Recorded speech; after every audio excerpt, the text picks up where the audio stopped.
नमस्कार, ABC channel में आपका स्वागत है। मैं हूं सचिन श्रीवास्तव और आप मेरे साथ देखेंगे आजमगढ़ से जुड़ी खबरें। सबसे पहले और सबसे विश्वसनीय खबरों के लिए आप हमारे Facebook page ABC channel Azamgarh को लाइक और हमारे YouTube channel ABC channel Azamgarh को सब्सक्राइब कर सकते हैं। जिले की खबरों को आप हमारी वेबसाइट abcखबर.in पर भी प्राप्त कर सकते हैं। तो आइए नजर डाल लेते हैं आज की खास खबरों पर। खबर के प्रायोजक हैं रामेश्वर प्रसाद ज्वेलर्स, प्रथम तल, जालांस मेगा शॉपिंग मॉल, सिधारी, आजमगढ़। आसान किस्तों पर हॉलमार्क ज्वेलरी प्राप्त करें और वुडन टच, भवनाथ, आजमगढ़। किसी भी क्षेत्र के विकास के लिए बिजली महत्वपूर्ण भूमिका अदा करती है। अगर क्षेत्र में बिजली की पर्याप्त व्यवस्था है तो स्वतः उस क्षेत्र का विकास हो जाता है। बिजली की व्यवस्था के लिए सरकार काफी प्रयास कर रही है, लेकिन विभागीय उपेक्षा के चलते अक्सर ये प्रयास विफल हो जाते हैं। ऐसा ही मामला आजमगढ़ की मुबारकपुर विधानसभा के बुनकर बाहुल्य इलाके इब्राहिमपुर में देखने को मिला, जहां 2011 में 3 करोड़ की लागत से एक बिजली उपकेंद्र की स्थापना हुई थी और उसका बकायदा तत्कालीन कैबिनेट मंत्री ने उद्घाटन भी किया। उद्घाटन के बाद से ही वहां नियुक्त कर्मचारी गायब हो गए और धीरे धीरे विद्युत उपकेंद्र कबाड़ में तब्दील हो गया, जिसकी वजह से इस इलाके के लगभग 50 गाँव के लोगों को बिजली आपूर्ति में काफी समस्या का सामना करना पड़ रहा है।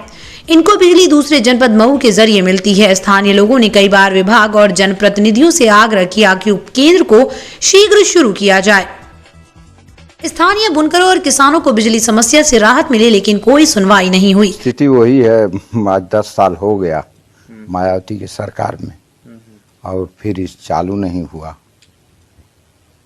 उद्घाटन इनका हुआ, उद्घाटन किए मंत्री जी ये करेली चंदेव राम, इसके बाद फिर वहीं शायद बन रहा था, वहां से पावर नहीं मिल पाया मुबारकपुर वाली से, तो उसीलिए अपना उद्घाटन करके छोड़ दिए, चालू नहीं हुआ। तब से इसी तरह से है, न सरकार बनी न ये बना। तो कौन स्थिति में है इस समय? स्थिति तो इस समय खराब है, इसकी स्थिति बढ़िया थोड़ा है, बिजली भी नहीं मिलती है, इससे सप्लाई नहीं है। गंदगी है, इसके अंदर पशु रहते हैं, फाटक खुला है, सब तरह से पशु इसके अंदर रह रहे हैं, घास फूस जमी हुई है, सब दोनों गेट खुला है। तो जैसे क्या समस्या होले, मतलब जैसे कि अगर ये बन जाए तो आप लोग के क्या बहुत सुविधा होगी हम लोगों को। किस तरीके की सुविधा होगी? बहुत खेती करने के लिए बहुत अच्छी बिजली सप्लाई होगी, और दूर से आती है, फॉल्ट करती है बिजली, मऊ जिला से आती है, हाँ हलीमाबाद से, हाँ वो बहुत लंबी लाइन है, बहुत दूर तक है। ये 2012 में इसके जो है उद्घाटन हुआ था, वो मंत्री जो चंदेव राम यादव करेली जो है कैबिनेट मंत्री थे, उन्होंने उद्घाटन किया था, उन्हीं की कोशिश से बना था। उसके बाद 2-3 दिन तक बिजली जली वहाँ पे पावर हाउस में। उसके बाद तार जोड़ा नहीं गया, कहे कि कनेक्शन हो जाएगा। तमाम कर्मचारी अधिकारी आ रहे थे, हम लोग बताए उन लोगों से, तो कहा कि बस 2-4 दिन में जोड़ जाएगा। उसके बाद कहते रहे बंद हो गया, कोई आया नहीं, और बार बार हम लोग शिकायत किए, जगह जगह अधिकारियों से कहा गया, और न्यूज़पेपर पर करीब 10 बार छपा हुआ है फोटो के साथ कि ये बंद पड़ा हुआ है, लेकिन आज तक उसको चालू नहीं हुआ। हम लोग मऊ जिले से हम लोग बिजली सप्लाई हो रही है, इतनी परेशानी कि रात भर अगर कभी थोड़ा सा हवा उड़ गई, आंधी आ गई, लाइन कट गई, बनती नहीं है, खंभा गिर गया, तार गिर गया, बनती नहीं है। आज 15,000 की आबादी यहाँ है, मुस्लिम बहुमूल्य क्षेत्र है, बुनकर है, बुनकर परेशान है, और सभी लोगों को उम्मीद है, करीब 22-23 गाँव ग्राम सभा है, सब लोग को उम्मीद है कि ये चालू हो जाएगा तो हम लोगों को बिजली मिलेगी, लेकिन आज तक बिजली मिली नहीं। अधिकारियों से बात नहीं किया? बहुत किया साहब, हम लोग बहुत बार गए, अधिकारियों से बात किए, कहने की हो जाएगा, बस बहुत जल्दी हो जाएगा, बहुत जल्दी हो जाएगा। और विधायक जी से भी कहे, विधायक जी ने कोशिश कर रहे हैं, विधायक जी हम लोग से यही कोशिश कर रहे हैं, विधानसभा में भी उठाए हैं विधायक जी। अब हम लोग को उम्मीद है कि सरकार से ये बहुत जल्द चालू हो जाएगा, भाई उम्मीद तो है ही है। कितनी लागत से बना हुआ? 3 करोड़ की लागत से बना हुआ है, और 3 करोड़ सरकार का बर्बाद हो रहा है। जिस तरीके के हालात है, ये तो सारे सामान खराब हो रहे हैं। सब खराब हो रहे हैं सर, इसे खुला हुआ है, कोई वहाँ है नहीं, कोई कर्मचारी अधिकारी आ ही नहीं रहा, इसे दरवाजा खुला है, पड़ा है। अगर चालू हो जाए तो काफी राहत मिल जाएगी सर बहुत राहत मिल जाएगी। सारे लोग जो है समझ लीजिए कि ईद की तरीके से खुशी मनाएंगे, जिस दिन चालू हो जाएगा ईद की तरीके से खुशी मनाएंगे। चलिए हमारी इस मामले को 19 अगस्त को स्थानीय विधायक शाह आलम ने विधानसभा में उठाया। उसके बाद विभाग ने तेजी दिखानी शुरू की। मुख्य अभियंता का कहना है कि हम जल्द ही इस पावर स्टेशन को ठीक करके इससे जनता को बिजली मुहैया कराना शुरू करेंगे। जो है यहाँ आजमगढ़ के मुख्य अभियंता कार्यभार 30 तारीख जुलाई में ज्वाइन किया है, यहाँ पर आया हूँ और परसों ही 19 तारीख को मेरे को इसके बारे में संज्ञान में आया था यहाँ पर। और इस बिजली घर को जब ये मेरे संज्ञान में आया कि वहाँ एक बिजली घर ऐसा अनअटेंडेड पड़ा हुआ है, तो तुरंत ही एक इंक्वायरी कमेटी बनाएगी 2 सदस्यीय, जो आज शाम तक मुझे रिपोर्ट दे देगी। इसके साथ ही मैंने जो है उसको ये भी कहा है कि उस बिजली घर को अगर है और हमारे इस्तेमाल का था, उसको तुरंत सही करके चालू किया जाए। क्षेत्र के लोगों को जो है फिर सप्लाई उस बिजली घर से मिले और लाभ मिले।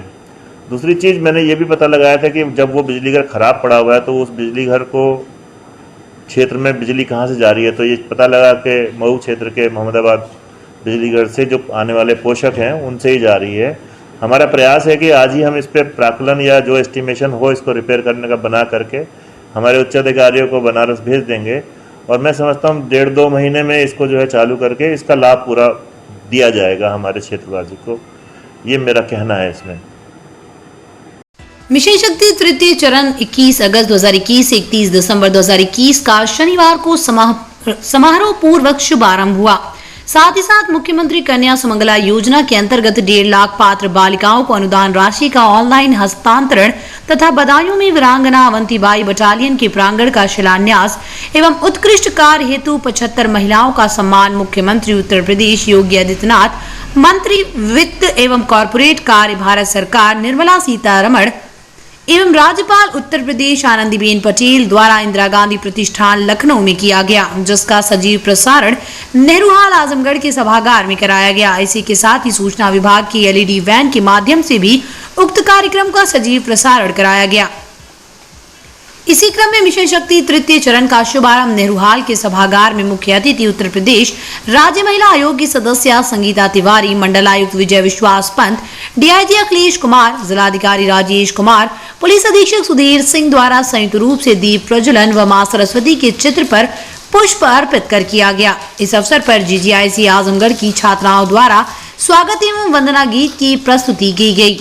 मुख्य अतिथि संगीता तिवारी को महिला कल्याण अधिकारी प्रीति उपाध्याय द्वारा बुके देकर स्वागत किया गया। इस अवसर पर मुख्य अतिथि संगीता तिवारी द्वारा विभिन्न क्षेत्रों में उल्लेखनीय कार्य करने हेतु 75 महिलाओं में से 15 महिलाओं को प्रतीकात्मक रूप से सम्मान पत्र देकर सम्मानित किया गया, जिसमें चिकित्सा विभाग की महिला चिकित्सक डॉक्टर रश्मि सिंह, पुलिस विभाग की महिला उप निरीक्षक मधुपनिका, शशिकला, ग्राम प्रधान टेंगुरपुर, ग्राम प्रधान कामिनी राय, युवा कल्याण विभाग की महिला मंगल दल की सलोनी सिंह, स्वयं सहायता समूह की समूह सखी मंजू देवी, बेसिक शिक्षा उच्च शिक्षा प्रवक्ता अनुभव श्रीवास्तव, बेसिक शिक्षा विभाग की प्रधानाचार्य आयशा खान, ICDS की आंगनवाड़ी कार्यकर्त्री वंदना पाठक, महिला कल्याण विभाग की महिला कल्याण अधिकारी प्रीति उपाध्याय, वन स्टाफ सेंटर की सेंटर मैनेजर सरिता पाल एवं विधवा पेंशन की लाभार्थी राधिका, मुख्यमंत्री बाल सेवा योजना की लाभार्थी अनामिका श्रीवास्तव एवं कन्या सुमंगला योजना की लाभार्थी खुशी सिंह शामिल रही। शेष महिलाओं को उनके संबंधित विभागों के माध्यम से सम्मान पत्र वितरित कराया गया। मुख्य अतिथि उत्तर प्रदेश राज्य महिला आयोग की सदस्य संगीता तिवारी ने अपने संबोधन में कहा कि प्रदेश सरकार द्वारा मिशन शक्ति फेज 3 के अंतर्गत महिलाओं एवं बालिकाओं की सुरक्षा, सम्मान एवं स्वावलंबन के लिए 21 अगस्त 2021 से 31 दिसंबर 2021 तक विभिन्न कार्यक्रम किए जाएंगे। इससे महिलाओं में सुरक्षा, आत्मनिर्भरता विकसित होगी। आगे उन्होंने महिलाओं को संबोधित करते हुए कहा कि जहां कहीं भी शोषण हो उसका कड़ा विरोध करें और आने वाली चुनौतियों से डटकर सामना करें और सरकार द्वारा महिलाओं के लिए चलाई जा रही विभिन्न कल्याणकारी योजनाओं का लाभ उठाएं एवं अपने पास की भी महिलाओं को सरकार द्वारा चलाई जा रही कल्याणकारी योजनाओं से अवगत कराएं, जिससे महिलाएं उसका लाभ उठाकर आत्मनिर्भर बने और समाज में अपनी अलग पहचान बनाएं। उन्होंने संबंधित अधिकारियों से कहा कि जिन पात्र महिला लाभार्थियों को आवास नहीं मिला उनको प्राथमिकता के आधार पर आवास दिलाना सुनिश्चित करें। शक्ति कार्यक्रम का उद्देश्य है महिलाओं को सशक्त बनाना, महिलाओं को जो भी योजनाएं हमारी सरकार की तरफ से आई है जन जन तक, गांव-गांव तक पहुंचाना, और काफ़ी हद तक हमारी महिलाएं उसका लाभ भी ले रही हैं। और जो भी थोड़ी बहुत और जो नहीं ले पा रही उनको भी हम लोगों का ये है कि गांव-गांव में जाके उनको जागरूक करना, बाहर निकल के आएँ, वो लाभ लें। हमारी जो सरकार की मंशा है महिलाओं को आवास मिले, बेटी बचाओ बेटी पढ़ाओ की योजनाएं जो भी हैं उनको भरपूर उसका लाभ मिले। और मैडम, इतना मिशन शक्ति का प्रचार प्रसार हो रहा है, फिर भी बहुत सारी ऐसी महिलाएं और बच्चियां हैं जो सुविधाओं से वंचित रह जाती हैं, उनके लिए क्या कदम उठाया जा रहा है? जो सुविधाओं से वंचित हैं उनको खुद बाहर निकलना पड़ेगा। ऐसा नहीं है कि घर घर जाके कोई नहीं पहुंचाएगा। मैं बार बार यही कहती हूं कि आप लोग बाहर निकलिए, और कोई समस्याएं आ रही हैं तो अधिकारीगण से मिलिए। सब लोग सहयोग करने के लिए लगे हुए हैं, लेकिन घर में कोई बैठ के लाभ नहीं पा सकता ना। इस चक्कर लगाने के बाद भी उनकी नहीं सुनी जाती है। नहीं, ऐसा मुझे नहीं लगता। अगर ऐसा है तो आप शिकायत भी दर्ज कर सकती हैं अगर कोई नहीं सुनता है। ऐसे तो भाई मैं इतने दिनों से काम कर रही हूँ, काफ़ी हद तक बहुत अच्छा हो रहा है, महिलाएं बाहर निकल के आती हैं। प्रदेश में कोरोना संक्रमण के मामले दहाई में सिमटने के बाद रविवार की साप्ताहिक बंदी भी खत्म कर दी गई है। रक्षाबंधन यानी 22 अगस्त से दिन का कोरोना कर्फ्यू पूरी तरह खत्म हो जाएगा। हालांकि रात 10 बजे से सुबह 6 बजे तक रात्रिकालीन कर्फ्यू पहले की तरह जारी रहेगा। अब सभी बाजारों, उद्योगों व कारखानों में साप्ताहिक बंदी अब कोरोना काल से पहले की तरह निर्धारित दिन ही रहेगी। मुख्यमंत्री योगी आदित्यनाथ ने शुक्रवार को साप्ताहिक बंदी खत्म कर कोरोना काल से पहली जैसी व्यवस्था के निर्देश दिए हैं। गौरतलब है कि रक्षाबंधन के दिन बाजारों में बहुत रौनक रहती है, लेकिन इस बार इस त्योहार के रविवार को होने की वजह से व्यापारियों में मायूसी थी। सरकार के इस फैसले से व्यापारियों को काफ़ी राहत मिली है। जिलाधिकारी राजेश कुमार ने बताया कि शासन ने रविवार की बंदी को भी अब समाप्त कर दिया है, जिसको देखते हुए इस रविवार पर्व के मद्देनजर राखी की दुकानें और मिठाई की दुकानों को खोलने की छूट रहेगी। इस रविवार से जो साप्ताहिक बंदी रविवार को होती थी वो भी समाप्त कर दी जा रही है। तो यही निर्देशों का पालन जनपद आजमगढ़ में भी किया जा रहा है। तो दिन में जो बंदी थी साप्ताहिक बंदी वो पूर्णतः बंद हो गई है, बट कोरोना का प्रोटोकॉल का सभी से पालन करने का अनुरोध मेरी तरफ से है कि मास्क, जो भी बाहर निकले मास्क पहन के निकले, और जो भी दुकानदार संडे को भी अपने मार्केट वगैरह खोल रहे हैं और भी कार्य कर रहे हैं, वो भी अपना पूरा कोविड का प्रोटोकॉल का पालन सुनिश्चित करवाएं। आजमगढ़ की पुरानी सब्जी मंडी चौक रोड स्थित सेंट्रल बैंक के नीचे दुनिया की नामचीन रेस्टोरेंट में शुमार मोती महल का आउटलेट का शुभारंभ हुआ।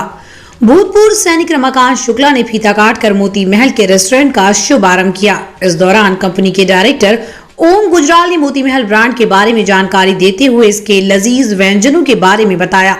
उन्होंने कहा कि रेस्टोरेंट में नॉनवेज और वेज दोनों ही व्यंजन की सुविधा होगी। कंपनी के यूएस, लंदन, बहरीन, यूएई समेत दुनिया के अन्य देशों के अलावा भारतीय में भी 100 आउटलेट हैं और मोती महल के स्पेशल टेस्ट की हर जगह डिमांड है। 1920 में उनके परदादा ने पाकिस्तान के पेशावर में आउटलेट खोला था। आजादी के बाद आजाद हिंदुस्तान में दिल्ली के दरियागंज में उन्होंने पहला आउटलेट खोला। इसके बाद धीरे धीरे पूरे देश में इसकी ब्रांच खोली और सफलता के साथ पूरे विश्व में परचम लहराया। यूपी में भी 15 से ज्यादा स्थानों पर इसकी आउटलेट है। लखनऊ में हजरतगंज में है, जो कई वर्षों पूर्व खोला गया था। उन्होंने बताया कि मोती महल की मशहूर ब्रांड तंदूरी चिकन रही है। इसके साथ ही तमाम वैरायटी के खाने पीने के सामान हैं, जो हर वर्ग के लोगों के लिए पसंदीदा हैं। यहाँ पर इंडियन, चाइनीज के अलावा थाईलैंड व अन्य देशों के टेस्ट के व्यंजन भी मिलेंगे। आजमगढ़ में यहाँ के लोगों को देखते हुए एक ब्रांडेड रेस्टोरेंट्स की सख्त जरूरत थी, जिसको पूरा करने की कोशिश मोती महल करेगा। ओम गुजराल ने बताया कि आजमगढ़ शहर में हमने रेट का भी विशेष ख्याल रखा है। बताया कि उनके यहाँ विशेष प्रकार के वैले पार्किंग की भी सुविधा मौजूद है। उद्घाटन के दौरान रमेश शुक्ला, ओम अग्रवाल समेत अन्य लोग मौजूद रहे। नंदलाल गुजराल मेरे ग्रेट ग्रैंडफादर हैं और 1920 में हम लोगों ने मोती महल की शुरुआत करी थी पाकिस्तान में, और पाकिस्तान से फिर हम लोगों ने हिंदुस्तान में मोती महल को लेके आए थे। सबसे पहला आउटलेट दरियागंज में हमारा सबसे पहला आउटलेट खुला था, एंड उसके बाद हम दरियागंज में खुलने के बाद हम लोगों ने दिल्ली में शहर में काफ़ी अनेक किस्म के हमने रेस्टोरेंट खोले और बहुत रेस्टोरेंट हम लोगों ने वहाँ पे रेस्टोरेंट खोले। फिर हम लोग ने फ्रेंचाइजिंग बिजनेस शुरू करा 2000 में, और 2000 में खुलने के बाद हमारा सबसे पहला जो यूपी के अंदर प्रोजेक्ट था वो था हज़रतगंज मोती महल। तो मोती महल हज़रतगंज हमारा सबसे पहला आउटलेट था जो हमारा यूपी में है, एंड वहाँ पे जो हमारी वो एक किस्म से शाखा ही है। वहाँ पे स्वीट्स भी हैं, वहाँ पे आपका चाट भी है, और वो सारी आउटडोर क्या कहते हैं आपका केटरिंग से होती हैं। हमारा उधर बेसिकली सारा खाना है जो हम उधर मोती महल का सारा दाल मखनी और ये बटर चिकन और हमारी जो भी अनेक डिशें हैं जैसे बटर चिकन, दाल मखनी, शाही पनीर, ये हम सारी वहाँ पे डिशेस आज तक करते आए हैं। तो मोती महल की एक शुरुआत 1920 में हुई थी, जो मेरे great grandfather mister Kundan Lal Gujral ने कराई थी, और उसके बाद फिर हमने हिंदुस्तान में आउटलेट खोले, हमने विदेशों में आज की डेट में बहुत आउटलेट्स खोल रहे हैं, और हमारे अधिकतर हमारे 100+ आउटलेट्स हैं इंडिया एंड अब्रॉड में, एंड यहाँ से हमारी शुरुआत मेजर हुई थी। यूपी के अलावा लखनऊ में हमारे टोटल अभी तक 15 आउटलेट्स हैं यूपी साइड के। यूपी साइड में जैसे हमारा एक मुरादाबाद में प्रोजेक्ट अभी आ रहा है, उसके बाद आपका इलाहाबाद में हमारा भी पिछले महीने हमारी ओपनिंग थी, जिसके अंदर हमने कैफ़े कॉन्सेप्ट एक नया इंट्रोड्यूस करा है। बट हमारा जो मेन यहाँ पे फोकस था आजमगढ़ में मोती महल को खोलने का, कि हमने यहाँ पे देखा कि लोगों को एक ब्रांड चाहिए, और यहाँ पे ब्रांड की इशू है, मतलब यहाँ पे ब्रांड्स नहीं है, वो क्वालिटी नहीं है जो लोगों को एक नॉर्थ इंडियन का खाना मिल सके। तो यहाँ पे हम लोगों ने जब मोती महल का प्लान करा मिस्टर रघुवेश जी के साथ, तो जब मैं आया पहली बार यहाँ पे, तो मैंने यहाँ पे आके देखा कि लोगों को खाना का बहुत शौक़ है, लोग खाने का बहुत उत्साहित हैं खाने को लेके, बट यहाँ पे कोई रेस्टोरेंट नहीं है जो एक ऑथेंटिक नॉर्थ इंडियन और मुगलई खाना दे सके। तो हमने मोती महल यहाँ पे प्लान करा कि हम यहाँ पे नॉर्थ इंडियन, मुगलई और बल्कि चाइनीज़ भी हम लोगों ने अपने मेन्यू में ऐड करा है, कि चाइनीज़ के भी हमारे आइटम्स अब धीरे धीरे उसमें हमने ऐड करे हैं, कि बंदा जब अपना परिवार एक आ रहा है तो उसमें अगर एक बच्चा है उसको नूडल्स खाने हैं, राइस खाने हैं, वो भी खा सकता है। अभी हम इसके अंदर एक कुजीन और भी ऐड करने वाले हैं, जिसके अंदर हमारे बर्गर्स, पिज़्ज़ाज़, पास्ताज़, ये सारी चीज़ें भी हम लोग इसके अंदर ऐड कर रहे हैं, जिसके अंदर आप एक 15 साल का बच्चा भी और एक 40 साल का नौजवान भी इसको मनोरंजन से बिल्कुल इसको खाना को खा सकता है। और आजमगढ़ में अभी हम लोगों का north Indian and Mughlai Chinese के साथ हमारा है, जिसमें हमारा पूरा इलाबरेटेड मेन्यू है। इसके अंदर हमारा आप अगर देख सकते हैं, ये हमारा मेन्यू है, एंड इस मेन्यू में पहले मेरे ग्रेट ग्रैंडफादर के बारे में एक बेसिक इन्फॉर्मेशन बताई गई है कि हम क्या हैं हम। उसके बाद हमारे मॉकटेल्स हैं, अनेक प्रकार के मॉकटेल्स हैं, स्टार्टर्स हैं, तो काफ़ी हम लोगों ने हर चीज़, सूप्स हैं जिसमें हमारे चाइनीज़ भी सूप है, इंडियन सूप भी हैं, और फिर आपका अलग अलग इंडियन किस्म की वस्तुएं, जैसे तंदूरी चिकन जो हमारा मेरे ग्रेट ग्रैंडफादर ने इन्वेंट करा था बेसिकली, उसके लिए मशहूर है, मोती महल सबसे ज़्यादा उसके लिए मशहूर माना जाता है। एंड उसके बाद हमारी काफ़ी सारे हम लोगों ने वेजिटेरियन आइटम्स को भी नज़र में रखा है, कि वेजिटेरियन आइटम्स भी शहर में हो, और वेजिटेरियन के, नॉन वेजिटेरियन तो हमारा मशहूर है ही है, पर हमारा वेजिटेरियन भी बहुत सारे आइटम्स हैं, जैसे दाल मखनी हो गया, मटर पनीर हो गया, शाही पनीर हो गया, तो ये सारी चीज़ें भी हैं जो हमने यहाँ पे इंट्रोड्यूस वगैरह करी है। आजमगढ़ जैसे शहर में एक रेट का इशू आएगा, तो सर हम जब कहीं पे भी रेस्टोरेंट अपना मोती महल खोलते हैं, तो हम लोग हमेशा एक चीज़ का ध्यान रखते हैं कि जो बंदा की स्पेंडिंग पावर को हम देखते हैं, कि जो ऑलरेडी रेस्टोरेंट यहाँ पे हैं, हम उस प्राइस पे ही काम करते हैं, हम उस प्राइस से ऊपर नहीं जाते, हम उस प्राइस पे ही खाना रखते हैं कि जिससे हर बंदा को खाना खा सके। क्योंकि हम मोती महल, अगर आप दिल्ली जाओगे, लखनऊ जाओगे, तो वहाँ पे प्राइस आपको बहुत डिफरेंट मिलेगा। यहाँ पे आप आजमगढ़ में आओगे तो हमने जो प्राइसेस भी अगर खाने के रखे हैं, वो हमने बहुत ही सोच समझ के बाकी रेस्टोरेंट के हिसाब से रखें, कि हमारा वैल्यू जो है वो भी मेंटेन रहे, और साथ में लोगों को ज़्यादा पिंच भी ना हो कि वो पॉकेट से उनका ज़्यादा स्पेंड भी कर सके। तो प्राइस एक वैल्यू जो होती है वो बहुत, हम खास करके हमारी टीम, मेरे chef mister Anuj and Anish, our corporate manager, हम लोग सारा जब हम लोग विज़िट करते हैं तो हम सारे प्राइसेस, खाने की क्वालिटी, हर चीज़ को ट्राई करते हैं कि क्या चीज़ें यहाँ पे कमी है, क्या रेस्टोरेंट्स यहाँ पे नहीं दे पा रहे हैं, उस हिसाब से हम उसके आइटम्स को मेन्यू के अंदर रखा जाता है। एक सबसे बड़ा इशू यहाँ ये आ रहा है कि पार्किंग का, क्योंकि आप एक पॉश एरिया में हैं और बिल्कुल एरिया है, तो आप कैसे हम लोग इसके लिए यहाँ पे जब सबसे पहले मैं आया था तो मैंने भी यही चीज़ ही देखी थी कि एक वैले का सबसे बड़ा है, बट हम लोगों ने पार्किंग का सबसे बड़ा है, क्योंकि मार्केट एरिया है और दिन के टाइम में रेस्टोरेंट्स, मार्केट सारी खुली हुई है, तो वो बहुत बड़ा इशू होता है। तो हमने बगल में ही हमने वैले पार्किंग भी बात अपने सुविधाएँ रखी है, कि कोई भी इंसान आए तो वो अपनी गाड़ी वैले में दे सकता है। 100% ट्रस्टेड हमारे वैले सर्विसेज हैं, और गाड़ी आपकी बिल्कुल सेफ़ रहे, और आपकी गाड़ी हमारे पीछे वाले एरिया में पार्क करी जाएगी गाड़ी हमारी, और जिससे गाड़ी, क्योंकि मेन है कि जहाँ पे पार्किंग नहीं होती वहाँ पे लोग थोड़ा प्रेफर नहीं करते, पर हमने पार्किंग का सबसे बड़ा मेजर पॉइंट यही रखा था कि पार्किंग हमें अच्छी होनी चाहिए, कि बंदा जो आए, मोती महल में आए, उसको हर चीज़ की सुविधाएं, एंट्रेंस पे एक पार्किंग से लेके और रेस्टोरेंट के खाने के अंदर हर चीज़ की एक सुविधा है उसके अंदर उसको। नई चीज़ है वैले पार्किंग। वैले पार्किंग हमें, क्योंकि वैले पार्किंग क्या होता है कि जब एक ब्रांड आता है तो लोगों की एक उम्मीद जगती है, लोग एक उम्मीद में हैं होते हैं कि हम यहाँ पे रेस्टोरेंट आ रहा है तो क्यों क्या आ रहा है, खाना ठीक है बहुत अच्छा है, बट पार्किंग भी एक मैटर करती है, जिसके लिए हम लोगों ने बहुत सोच समझ के हमने वैले रखा है। और लोगों के मन में ये चीज़ भी होती है कि वैले में क्यों दें, बट हम लोगों ने वैले भी बहुत सोच समझ के रखा है कि आपकी गाड़ी बिल्कुल सुरक्षित है। शनिवार को पूरे प्रदेश में मिशन शक्ति फेज 3 अभियान का शुभारंभ हुआ। शुभारंभ कार्यक्रम के दौरान नारी सुरक्षा, नारी सम्मान व नारी स्वावलंबन की दिशा में पुलिस अधीक्षक आजमगढ़ सुधीर कुमार सिंह, अपर पुलिस अधीक्षक नगर पंकज कुमार पांडे व अपर पुलिस अधीक्षक यातायात सुधीर कुमार जायसवाल के नेतृत्व में प्रभारी निरीक्षक कोतवाली, थानाध्यक्ष महिला थाना में कोतवाली व महिला थाने की महिला आरक्षियों के साथ जन जागरूकता पैदल रैली थाना कोतवाली से निकाली गई, जो अग्रसेन चौराहा सिविल लाइन कलेक्ट्रेट होते हुए कुंवर सिंह उद्यान पार्क पहुंचकर संपन्न हुई। रैली के दौरान पुलिस अधीक्षक सुधीर कुमार सिंह ने कहा कि आधी आबादी महिला है, उन्हें सबल व आत्मनिर्भर बनाने, उन्हें अपने अधिकारों के प्रति जागरूक करने के उद्देश्य को लेकर ये रैली निकाली गई है। देखिए, आज से पूरे उत्तर प्रदेश में मिशन शक्ति का 3rd फेज शुरू हुआ है और उसी में लखनऊ में एक ग्रैंड कार्यक्रम किया गया था, आजमगढ़ में भी एक बड़ा कार्यक्रम किया गया था और उसी के क्रम में इस पूरे दिसंबर तक विभिन्न कार्यक्रम में आज ये जो हमारी महिला आरक्षीगण है उनके द्वारा एक रैली का आयोजन किया गया ताकि जो महिलाएं हैं उन्हें संदेश दे सकें, उन्हें शिक्षित कर सकें और अपनी महिलाओं को सशक्त बनाने के लिए, अपनी महिलाओं को स्वावलंबी बनाने के लिए और अपनी सुरक्षा स्वयं कर सकें और कानूनों को जानें, इसके लिए आज इस रैली का आयोजन किया गया और रैली अभी निकली है। सर, आपके द्वारा लगातार महिलाओं के ऊपर नए नए कार्यक्रम किए जा रहे हैं, क्या उसका होता? देखिए, हमारी आधी आबादी महिला है और महिलाओं को सबल बनाना है, महिलाओं को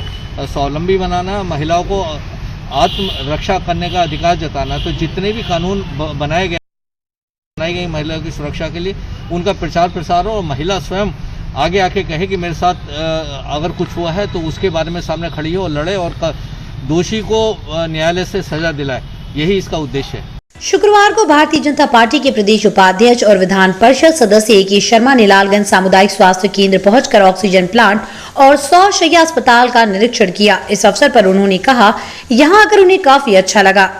भगवान न करे कि यहाँ कोई आए, लेकिन आने के बाद यहाँ हर मरीज को काफी अच्छी सुविधा मिलेगी। किसी प्रकार की यहाँ आने के बाद किसी को कोई समस्या नहीं होगी। इस मौके पर सीएमओ आजमगढ़, सीएचसी अधीक्षक लालगंज डॉक्टर मनोज कुमार कोतवाल, देवगांव मंजय सिंह, चौकी इंचार्ज लालगंज अनिल कुमार सिंह, भाजपा लालगंज जिला अध्यक्ष Rishikant Rai, Yogendra Rai, Akhilesh Rai, Bunty Rai, Sunil Kumar Dabbu, Pramod Saroj, pharmacist Lalman Yadav, doctor major SK. Singh, doctor Satish Chandra व अन्य स्टाफ आदि के साथ भारी संख्या में भारतीय जनता पार्टी के कार्यकर्ता मौजूद रहे।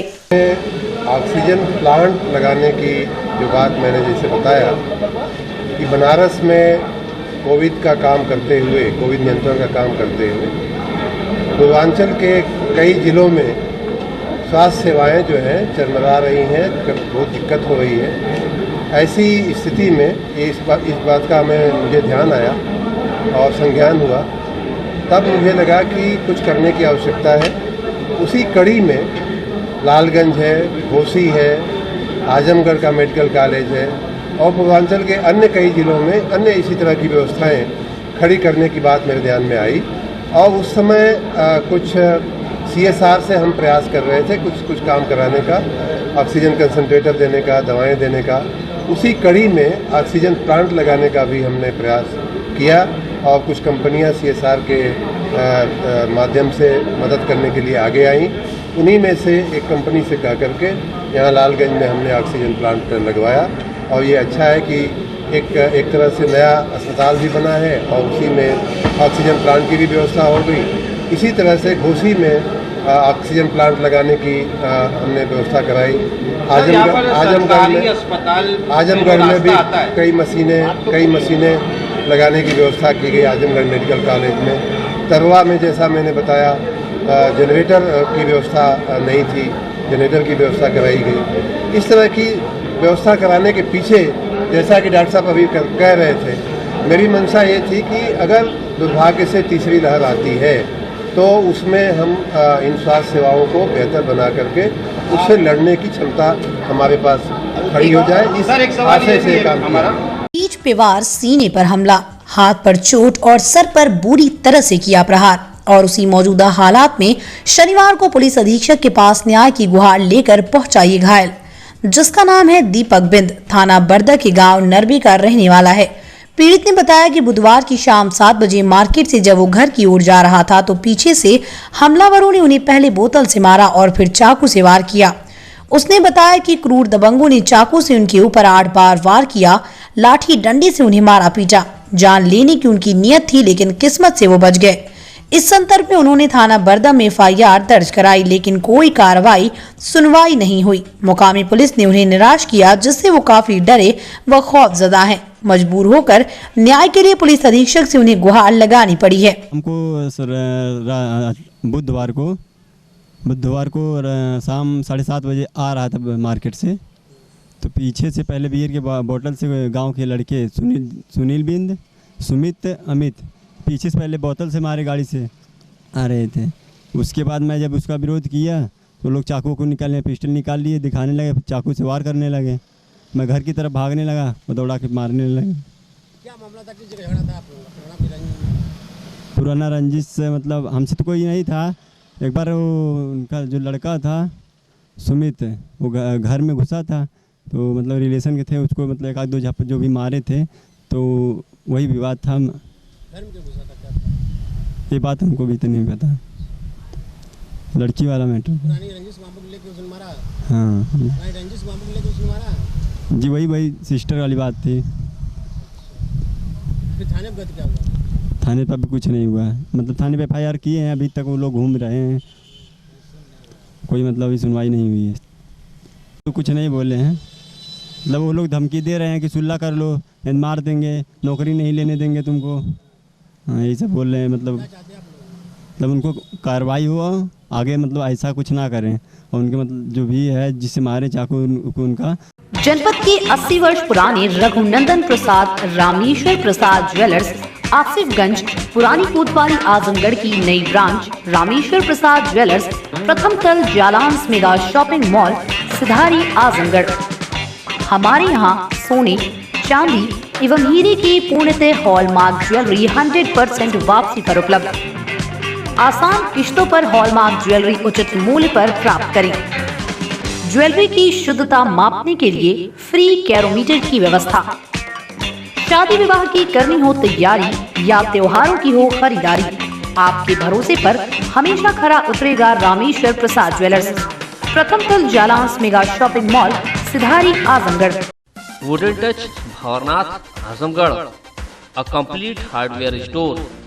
हमारे यहाँ branded plywood, flush door, designer door, PVC door, 4 mica, fancy hardware, kitchen की चिमनी एवं मॉड्यूलर किचन की एक्सक्लूसिव रेंज उपलब्ध। अपने आशियाने में लगाइए 4 चांद, पहुंचिए वुडन टच भवरनाथ आजमगढ़।